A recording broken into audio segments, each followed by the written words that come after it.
Indice, la chronique géopolitique. Les élections en Libye, une première dans le pays. Certes, ce ne sont que des communales, mais elles revêtent une importance non négligeable. D'abord parce que ces élections peuvent être les prémices d'autres élections législatives et pourquoi pas présidentielles. Ceci d'une part. D'autre part, parce que ce sont les premières élections dont ce pays veut que celles de 2021, qui devaient avoir lieu le 24 décembre, n'ont jamais vu le jour pour des raisons de tension et de dissension politique que tout le monde sait. Aussi, ces communales ou ces municipales sont porteuses d'espoir pour les Libyens qui, pour la grande majorité d'entre eux, votent pour la première fois de leur vie. Autant dire que ce sera la première élection de leur vie.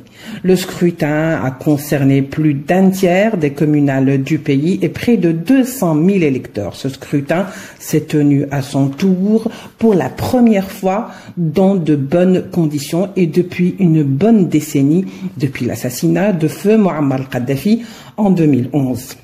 Ce scrutin vient à point nommé et vient aussi comme un défi pour les Libyens avides d'exercer leurs droits de choisir, avides également de démontrer au monde entier et en dépit des péripéties traversées depuis 2011 que leur pays, sa stabilité et sa sécurité peut compter sur ses enfants.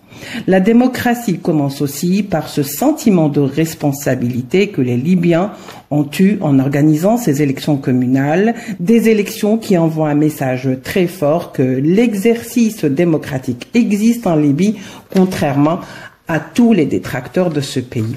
Et les jeunes de ce pays en sont le parfait exemple. Ces municipales porteuses de grands espoirs pour les Libyens peuvent être le socle sur lequel se bâtiront les législatives, effaçant ainsi l'échec de 2021 et déconstruisant surtout les thèses d'une transition sans fin. Sans doute que les Libyens ont compris qu'ils sont les seuls à porter leur pays afin de le sortir de sa crise et que la solution ne peut être que libo-libyenne.